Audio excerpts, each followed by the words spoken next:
D'abord, nous devons libérer.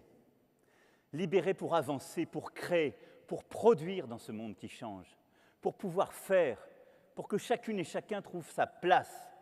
Parce que cette liberté, c'est la condition pour ensuite pouvoir redistribuer, pour ensuite pouvoir donner, partager. Je dis là une parole de bon sens, mais il faut parfois la répéter. Il n'y a pas de vraie justice sociale s'il n'y a pas une vraie liberté de faire, une capacité de produire, de créer de la richesse, pour pouvoir ensuite la redistribuer. Et donc, je vous le dis, les projets qui consistent à promettre la redistribution sans la production sont voués à l'échec et au désespoir.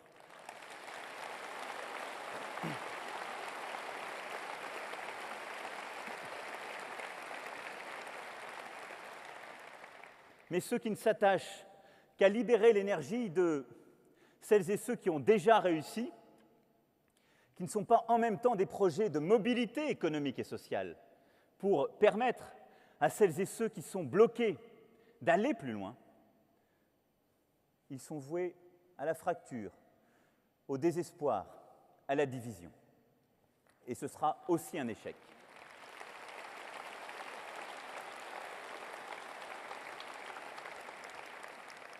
Ce que nous devons faire, c'est redonner une place centrale à nos classes moyennes, à cette France qui veut faire, à nos classes laborieuses, à toutes celles et ceux aussi qui réussissent en entreprenant, en tentant chaque jour, qui sont des commerçants, des artisans, des agriculteurs, des entrepreneurs, qui sont les salariés, les ouvriers, toutes celles et ceux qui, par leur travail, veulent faire et aller plus loin.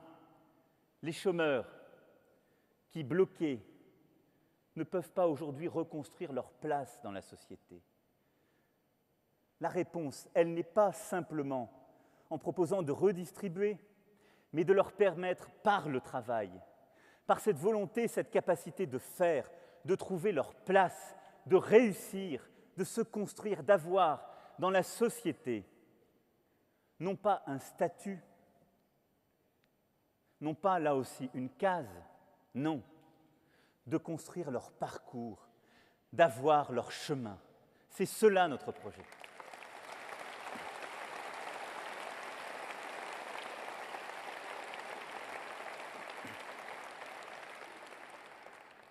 Alors pour ce faire, mes amis, je veux faciliter l'entrepreneuriat par une simplification radicale que nous allons encore détailler dans les prochains jours, par la suppression de dispositifs qui bloquent les commerçants, les entrepreneurs, les indépendants.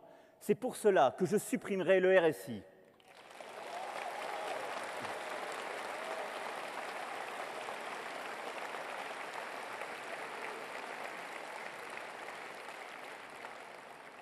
Simplifier la vie des entrepreneurs, c'est aussi leur permettre d'avoir des règles au plus près de leur réalité. C'est pour cela que je défends et que je proposerai et porterai une réforme en profondeur, radicale de notre droit du travail. Non pas une réforme pour proposer, encore une fois, de modifier tel ou tel article, de changer telle ou telle disposition. Ça, ce sont les réformes d'hier. Une réforme qui va proposer de garder dans la loi les règles essentielles, celles qui valent pour tout le pays, mais en même temps de renvoyer au dialogue social, non pas à un monde sauvage, mais au dialogue social, dans l'entreprise et la branche, la capacité à fixer les règles de vie dans l'entreprise, la bonne organisation, la bonne définition des seuils dont on parle tant, qui ne sont pas les mêmes dans la banque ou dans le BTP, la bonne définition des règles d'organisation de l'entreprise. Pourquoi faire ? Parce que je ne crois pas aux règles uniformes qui sont faites d'en haut. Elles bloquent tout, elles ne protègent plus, elles empêchent de faire. Mais je ne crois pas davantage à un monde de grande sauvagerie où l'individu seul serait placé face à son employeur. Je crois à la force du dialogue social et à sa responsabilité. Qu'est-ce que ça veut dire ? Ça veut dire à la capacité, dans l'entreprise, dans la branche, de fixer les bonnes règles par des accords travaillés, par une représentation juste, par des partenaires sociaux qui vont produire là aussi la norme au plus près du terrain, qui vont en même temps la simplifier. C'est cela ce que je veux porter avec vous, une république contractuelle pour le siècle qui vient.